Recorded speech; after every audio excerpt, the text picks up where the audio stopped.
Operation Kagar ముగింపు తేదీ దగ్గరికి రాబోతుంది. 40 రోజులు మాత్రమే ఉంది. అమిత్ షా ఇచ్చిన స్టేట్మెంట్ ఇది. సో 300 మంది మావోయిస్టులు మాత్రమే దేశవ్యాప్తంగా ఉన్నారు, వాళ్ళని కూడా నిర్మూలిస్తాము, తొందరలో మావోయిజం అంతం కాబోతుందని చెప్పి రకరకాల చర్చలు జరుగుతున్నాయి. సో తాజాగా నిన్న ఛత్తీస్గఢ్ మహారాష్ట్ర కర్రగుట్టల ప్రాంతంలో కొంత ఎన్కౌంటర్ చోటు చేసుకుంది. పోలీసులు మావోయిస్టులకు ఎదురు కాల్పులు జరిగినాయి. కొంతమంది మావోయిస్టులు చనిపోయారు దాంట్లో. సో ఎవరు చనిపోయారు, దాంట్లో ఎవరెవరు ఉన్నారు, అగ్రనేతలు ఎవరెవరు ఉన్నారు అనేది ఇప్పటివరకు అఫీషియల్గా ఎక్కడ కూడా ఎవరు అనౌన్స్ చేయలేదు. ఒకసారి డిస్కస్ చేద్దాం మనం. నాతో పాటు మాజీ మావోయిస్టు జంపన్న గారు ఉన్నారు. నమస్తే జంపన్న గారు. నమస్తే. యా, ఇంకో 40 days మాత్రమే ఉంది ఈ ఆపరేషన్ ఖగార్ ముగింపు తేదీ.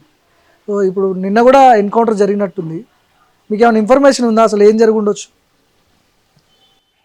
అదే నిన్న కరిగుట్ట లోపల ఎన్కౌంటర్ జరిగి 5గురు చనిపోయినట్టుగా ఒకటి, తర్వాత కొన్ని మీడియా ఛానల్ లోపలనైతే ఒక ప్రశ్నార్థకంగా పెడుతున్నారు, లేదా నిజమే అన్నట్టు కూడా, అంటే దేవుజీ తర్వాత దామోదర్ ఇద్దరు చనిపోయినరు అనేది కూడా కొంతమంది పెడుతుండ్రు. కానీ అన్నిటినీ కనుక గమనిస్తే ఏంటంటే, ఇప్పుడు ఐజీ అంటే బస్తర్ సంబంధించిన ఐజీ, ఆపరేషనల్ ఐజీ ఎవరైతే ఉన్నారో సుందర్ రాజ్, అవును, తను కూడా ప్రకటన చేసింది ఏంటంటే, ఇప్పటికీ అలాంటి చనిపోయిన వివరాలు కూడా ఏమీ లేవు, మేమేం చెప్పటం లేదు, ఆపరేషన్ కొనసాగుతున్నది అయితే వాస్తవమే, కానీ ఏమి జరిగిందనే విషయాన్ని కూడా ఏంటంటే మేము మొత్తంగా ముగించిన తర్వాత మాత్రమే మేము చెప్పాలనుకున్నప్పుడు చెప్తాం తప్ప మేము ఏమీ చెప్పడం లేదు, చెప్పము అనే విషయాన్ని కూడా చెప్పారు వాళ్ళు. అవును. మరొక వంక తెలంగాణ నుంచి కూడా, అంటే ఇప్పుడు ఈ ఆపరేషన్ లోపల కూడా తెలంగాణ ఫోర్స్ కూడా గ్రౌండ్స్ పాల్గొంటున్నట్టు కూడా మనకు కొన్ని వార్తలు వస్తున్నాయి గత 2 రోజుల నుంచి కూడా. ఇప్పుడు అంటే ఇప్పుడు ములుగు అడవిలు, ములుగు తర్వాత ఏది మన భూపాల్పల్లి, ఈ జిల్లా లోపల కూడా ఇక్కడ పోలీసులు కేంద్రీకరించినట్టు కూడా పత్రికల్లో వార్తలు రెగ్యులర్గా వస్తున్నాయి, లోకల్ పేపర్లు వస్తున్నాయి, మీడియా ఛానల్ వస్తున్నాయి, ఇవన్నీ వస్తున్నాయి. కాబట్టి అంటే స్పష్టంగా ఏమర్థమవుతుంది, తెలంగాణ నుండి కూడా గ్రౌండ్స్ బలగాలు ఇక్కడ పాల్గొన్నట్టు కూడా అర్థమవుతుంది. ఒక వంక తెలంగాణ ఫోర్స్, మరొక వంక కేంద్ర ఫోర్స్, ఛత్తీస్గఢ్ ఫోర్స్. అంటే ఇప్పుడు 4 జిల్లాల పరిధిలో, 4 జిల్లాలంటే ఒకటి తెలంగాణ నుంచి వచ్చినప్పుడు ములుగు, జయశంకర్, భూపాల్పల్లి జిల్లా 2 వస్తాయి. తర్వాత ఛత్తీస్గఢ్ లోపల ఏమొస్తుంది, బీజాపూర్, సుక్మా, బీజాపూర్ నుంచి సుక్మా నుంచి కూడా ఏంటంటే కేంద్రీకరించినట్టు కూడా మనకు అర్థమవుతుంది. అంటే కరిగుట్టలు అనేటి ఎత్తునే బార్డర్లో ఉన్నాయి కదా, తెలంగాణ బార్డర్లో ఉన్నది, అటు బీజాపూర్కు ఇటు జయశంకర్ అంటే ములుగు జిల్లాకు వస్తుంది, భూపాల్పల్లి జిల్లాకు వస్తుంది, మరొక వంక భద్రాచలం జిల్లాకు కూడా వస్తుంది. కాబట్టి ఇప్పుడు తెలంగాణ కేంద్ర బలగాలు కోఆర్డినేటెడ్ తోటి జరుగుతున్నట్టుగా మనకు అర్థమవుతుంది. అది వాస్తవంగా చెప్పాలంటే సరే, గతం అంటే సంవత్సర కాలం నుంచి తెలంగాణ అంటే ప్రభుత్వం ఎన్కౌంటర్లు కానీ బూటకు ఎన్కౌంటర్ కానీ చేయలేదు, బూటకు ఎన్కౌంటర్ చేయలేదు, ఎన్కౌంటర్ చేయలేదు సంవత్సర కాలం నుంచి, చేయలేదు. కానీ సరెండర్స్ ఎక్కువనే జరిగినాయి. తెలంగాణలో కూడా చాలా సరెండర్స్ చేసుకున్నారు వీళ్ళు. కాబట్టి ఇప్పుడు అంటే ఆల్రెడీ కేంద్రము తర్వాత వివిధ రాష్ట్ర అధికారులు కూడా పదే సమావేశాలు అయ్యారు వాళ్ళు. అంటే ఈ సమావేశంలో కూడా కోఆర్డినేషన్ కూడా వస్తుంది. కాబట్టి ఒకవేళ వీళ్ళు రాకపోతే, కేంద్రము మాట్లాడిన తర్వాత స్టేట్ గవర్నమెంట్ దానికి ఆమోదించి రాకపోతే కష్టం, అంతే వ్యతిరేకం కదా. కాబట్టి తప్పనిసరిగా దాని ప్రకారంగా పోవాల్సిందే, చేయవలసిందే. కాబట్టి అది చూసినప్పుడు ఏంటంటే మనకు చాలా విషయాలు గమనిస్తే ఏంటంటే, కేంద్రము రాష్ట్రము ఇప్పుడున్న ఆపరేషన్ ఏదైతుందో కోఆర్డినేటెడ్గా జరుగుతుంది అనేది మనకు అర్థమవుతుంది. ఇప్పుడు తెలంగాణ రాష్ట్ర చీఫ్ బడే చొక్కారావు అలియాస్ దేవ్జీ వీళ్ళిద్దరు కూడా హతమైనట్టు వార్తలు వస్తున్నాయి కొన్ని. ఇందులో ఎంత నిజం ఉండొచ్చు, ఒకవేళ ఎన్కౌంటర్లో చనిపోతే బయటకు చెప్పడానికి ఏమైంది, ఈ క్వశ్చన్లు వస్తున్నాయి. అవును, అంటే ఇప్పుడు దాంట్లో ఇప్పుడు వార్తలు గమనిస్తే ఏంటంటే అవేమి అంటే నిర్ధారణగా లేవు, జరగకపోవచ్చు. అంటే ఇప్పటి వరకు ఆ వార్తలు ఏవైతున్నాయో దేవ్జీ దామోదర్ చనిపోయిన వార్తలు అవి సరైనవి కాకపోవచ్చు. ఒకవేళ మరణిస్తే మావోయిస్ట్ పార్టీ నుంచి వెంటనే వాళ్ళు చెప్తారా, 1 రోజు 2 రోజులు 5 రోజులు, అది వేరే విషయం. కానీ దేవ్జీ దామోదర్ కనుక చనిపోతే, అంటే నిన్న మధ్యాహ్నం నుంచే వార్తలు షురు అయినాయి చనిపోయినది. మరి మధ్యాహ్నం నుంచి అంటే ఇప్పటి వరకు కూడా చెప్పేటోళ్ళు కదా. కాబట్టి వాళ్ళు చనిపోకపోవచ్చు. తర్వాత 5గురు చనిపోయినది కూడా వాస్తవంగా 5గురు చనిపోయినరా లేదా, చనిపోతే కూడా చెప్పవచ్చు వాళ్ళు.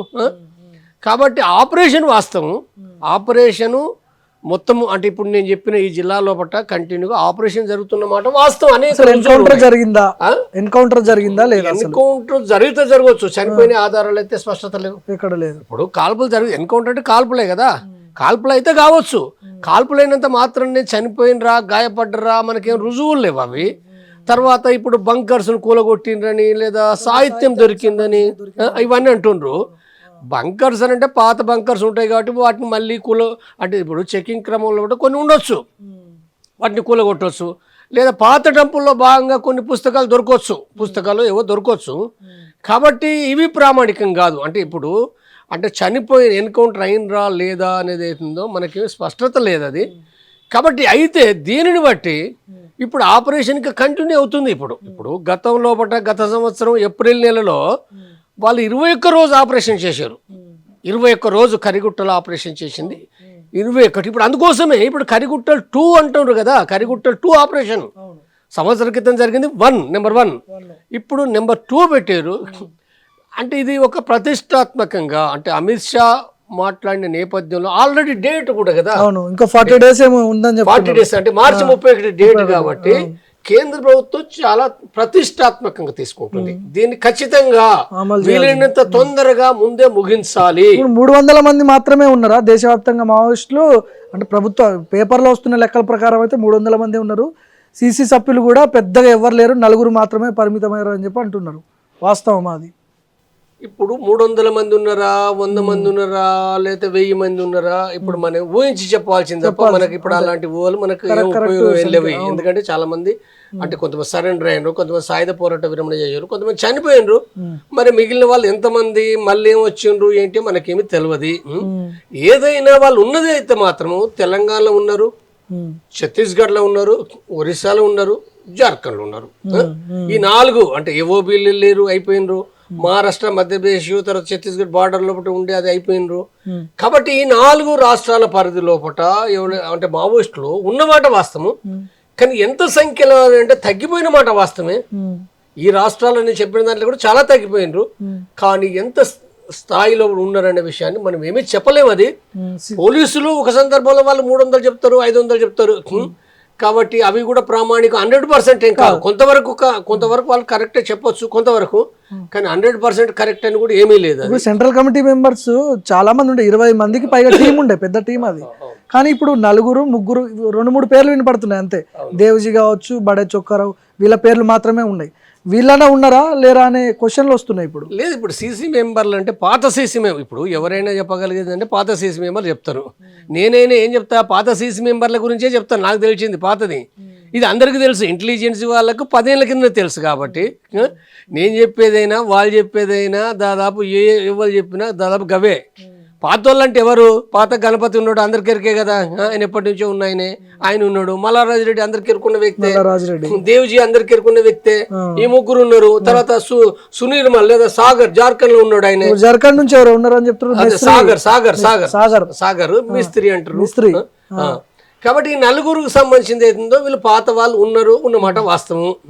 వాళ్ళు ఎక్కడ ఉన్నారో, అడవిలు ఉన్నారా, ఏ అడవిలు ఉన్నారు, తెలంగాణలో ఉన్నారా, జార్ఖండ్ ఉన్నారా, ఒరిస్సాలో ఉన్నారా, మనం ఎవరైనా చెప్పలేము మనం. లేదా పట్టణాల్లో ఉన్నారా, మనం ఏం చెప్పలేము మనం. కాబట్టి 4 ఉన్నారు.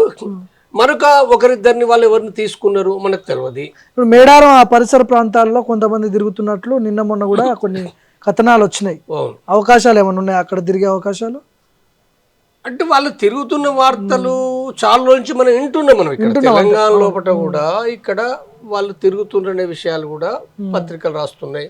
లేదా పత్రికలు కాదు, మనకు రుజువులు, స్పష్టమైన రుజువులు ఏంటంటే ఇక్కడ నుంచి ఇప్పుడు ఆదిలాబాద్ నుంచి ప్రశాంత్ 40 మంది సరెండర్ అయిన ఆయుధాలతో ఆదిలాబాద్ నుంచి. తర్వాత ములుగు అడుగు లోపల బర్సే దేవ, ఇంకా కొంతమంది వెంకటేశ్వర్లు వాళ్ళు 30-40 మంది అయ్యారు. లేదా ఆజాద్ కూడా వాళ్ళు 30-35 ఎంతో సంఖ్య గుర్తులేదు. కానీ వాళ్ళు అయిన అంటే వీళ్ళంతా కూడా ఈ ప్రాంతాల్లో అయినరని కూడా చాలా స్పష్టమైన రుజువులు వచ్చేసినాయి మీడియాకు. అంటే ఇక్కడి నుంచి ఇక్కడ ఉన్నట్టే కదా. తర్వాత ఇప్పుడు ఈ మధ్య కాలంలో కూడా అంటే ఇప్పుడు వాళ్ళకు ఇప్పుడు ఎంత అనుకున్న వాళ్ళు తిండి కోసం పోవాలి, అంటే సరుకులు తెచ్చుకోవాలి, తర్వాత సంబంధాలు మెయింటైన్ చేయాలి, మెడికల్ ఉంటుంది, లేదా స్టేట్మెంట్స్ ఇవ్వడం ఉంటుంది, ఎన్నో అవసరాలు ఉంటాయి. కాబట్టి వాళ్ళు తప్పనిసరిగా గ్రామాలకు కలుస్తారు. ఇప్పుడు మొన్న కూడా ఏం రాసిందంటే ఇప్పుడు మేడారం అంటే కాలోపల్లి ఉంది, ఊరట్నం ఉంది, సింగారం ఉంది. అంటే ఆ గ్రామాల్లో కూడా వచ్చిపోయినరు అనే విషయాలు కూడా చెప్తుండ్రు. 2 అరెస్ట్ కూడా అయినని చెప్తున్నారు. కొరియర్స్ 2 అరెస్ట్ అయినని చెప్తున్నారు. కాబట్టి అన్ని విషయాలు ఏంటంటే చాలా pin to pin Telangana intelligence వాళ్ళ కూడా 100% ఉంటాయి, కంపల్సరీ ఉంటాయి. బస్తా రైజీ చెప్తున్నాడు కదా, ఎట్లాంటి మేము ఇన్ఫర్మేషన్ ఇయ్యము, మొత్తం ఆపరేషన్ కంప్లీట్ అయిన తర్వాతనే మేము ఇన్ఫర్మేషన్ ఇస్తాం, కానీ ఇప్పుడే ఇస్తే భద్రతా బలగాలకు ముప్పు ఉంటుంది అని చెప్తున్నాడు కదా ఆయన. అంటే భద్రతల ముప్పు ఉండొచ్చు. అంటే ఇప్పుడు ఆల్రెడీ చెప్పినా చెప్పకపోయినా ఆల్రెడీ ఆపరేషన్ ఇప్పుడు 4 రోజుల క్రితం ప్రారంభమైంది. అది మనకి పేపర్లు వచ్చేది 2 రోజుల కాంచి వస్తుంది, కానీ వాస్తవం 4-5 రోజుల కాంచి ఛత్తీస్గఢ్లో కూడా ప్రారంభమైంది. అది ప్రారంభమైన విషయాలు వాళ్ళకు కూడా తెలుసు. మావోయిస్టులో లోపల ఉన్న వాళ్ళకు కూడా బయట పేపర్ల కంటే కూడా వాళ్ళకి ముందు తెలుస్తుంది. కాబట్టి వాళ్ళు ఏం చేస్తారు, వాళ్ళకి ఆల్రెడీ ఎట్లా కంటిన్యూ జరుగుతూనే ఉన్నాయి కదా ఎన్కౌంటర్లు. కాబట్టి వాళ్ళు సిద్ధంగానే ఉంటారు. సిద్ధంగా ఉండంటే వాళ్ళు ఎక్కడైతే ఉంటారో వాళ్ళు అంబుష్లు పెట్టుకుంటారు, మైండ్స్ పెట్టుకుంటారు. వాళ్ళు తమ దగ్గరికి పోలీసు బలగాలు వచ్చినప్పుడు ఏ రకంగా వాళ్ళు ప్రతిఘటన చేయాలి అనేది వాళ్ళు అన్ని ప్రిపేర్ అవుతారు. వాళ్ళు చచ్చిపోయడానికి కూడా సిద్ధంగా ఉన్నారు కాబట్టి ఆ ప్రిపరేషన్ తోటే ఉంటారు వాళ్ళు. కాబట్టి ఏమి జరగవచ్చు అంటే ఇప్పుడు సుందర్రాజు చెప్పడం ద్వారా నష్టమైందని ఒక కోణం అది. కానీ అంటే అన్ని విషయాలు సుందర్రాజు కూడా చెప్పలేడు, చాలా విషయాలు కూడా పేపర్కి చెప్పరు వాళ్ళు.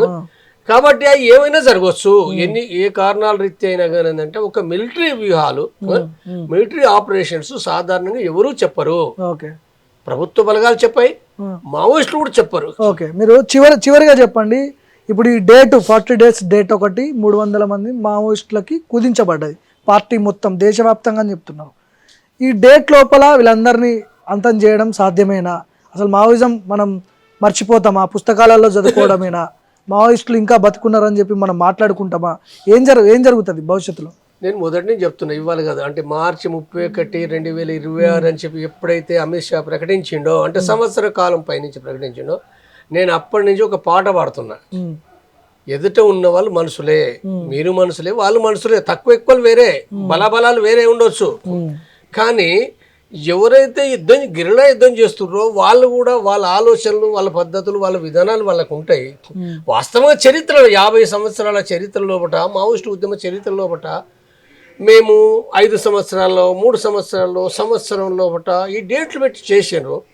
50 సంవత్సరాలు ఫెయిల్ అయినాయి. 50 సంవత్సరాలు ఫెయిల్ అయిపోయిన విషయాలు అందరికీ తెలుసు. అయితే ఇప్పుడు ఏంటంటే ప్రత్యేకించి సంవత్సర కాలం నుంచి గమనిస్తే, అంటే అమిత్ షా చెప్పిన కాంచి కొంత, అంటే కేంద్ర ప్రభుత్వానికి కొంతగా చాలా చాలా చాలా విజయాలు వాళ్ళు పొందిన మాట వాస్తవం. అది అంటే దాదాపు మావోయిస్టు పార్టీ ఏదైతుందో ఇవాళ మన అందరికీ కనపడుతుంది ఏదో చాలా చివరి దశలో ఉన్నమాట అయితే వాస్తవం. అది ఎవరైనా ఒప్పుకొని తీరవలసింది. చాలా మంది పౌర హక్కుల నాయకులు ఏమంటారు అంటే, మా మనుషులను చంపేయచ్చు, వ్యక్తులను చంపేయచ్చు, కానీ మావోయిస్టు సిద్ధాంతాలు అట్లనే ఉంటాయి, అది దాన్ని ఎవడు నిర్మూలించలేడు అని చెప్పి చాలా మంది మాట్లాడుతారు బయట.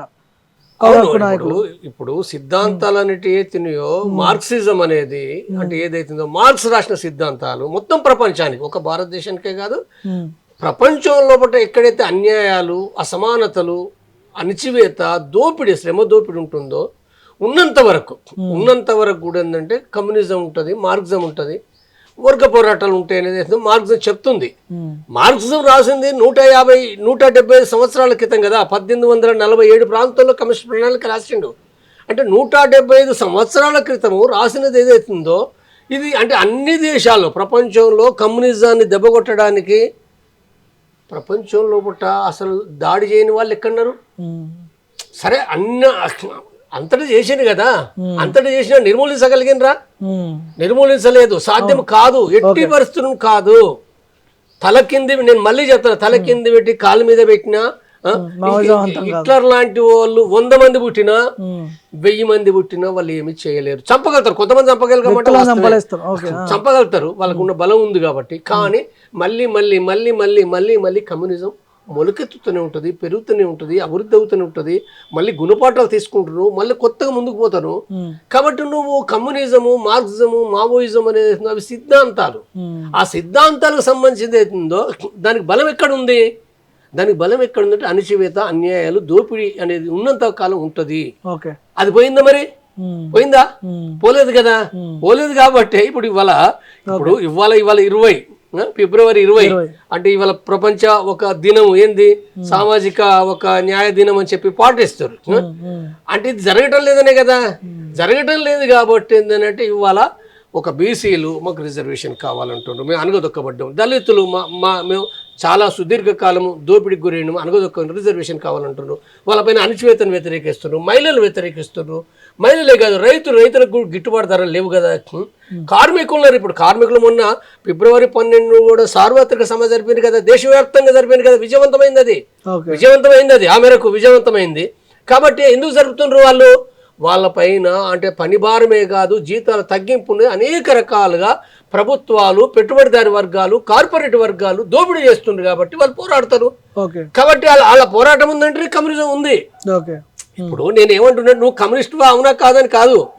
ఇప్పుడు చాలా మంది ఉన్నారు కమ్యూనిస్ట్ సిద్ధాంతం తెలియదు కాబట్టి కమ్యూనిజం గురించి నేను అవునా కాదా కాకపోవచ్చు, కానీ వాళ్ళు చేసేది మార్క్స్ చెప్పిన ప్రకారంగానే చేస్తారు. మార్క్స్ చెప్పింది మొత్తం చేయటం లేదు, కానీ మార్క్స్ చెప్పిన విధంగా చేస్తుండ్రు. కాబట్టి ఇక్కడ నేనేం చెప్తున్నంటే అన్యాయాలు, అణచివేత, వివక్షత ఉన్నది, నువ్వు ఎట్లా తొలగిస్తావు? నువ్వు తొలగించలేవని చెప్తున్నా నేను. తప్పనిసరిగా ప్రజలు ఎక్కడైతే సిద్ధాంతాలు సరైన అనుకున్నప్పుడు తప్పనిసరిగా పాటిస్తారు కదా. కాబట్టి మావోయిస్టులు చనిపోవడం బతకడం అనేది వేరే విషయం. చనిపోవచ్చు, చరిత్రలు చాలా మంది చనిపోతారు. చనిపోతున్నప్పటికి కూడా ఏంటంటే వాళ్ళ యొక్క చరిత్ర కూడా గొప్పది కదా. మావోయిస్టుల చరిత్ర 50 ఏళ్ళ చరిత్రలో బట్ట వాళ్ళు ఈ పీడిత ప్రజల కోసము వాళ్ళు చాలా ఖచ్చితంగా ఈ దేశంలో బట్ట చాలా గొప్పగా వాళ్ళు త్యాగాలు చేశారు, పోరాడినరు. వాళ్ళ సొంతం కోసం చేయలేదు కాబట్టి వాళ్ళ చరిత్ర మళ్ళీ వాళ్ళు గుర్తు చేసుకుంటారు.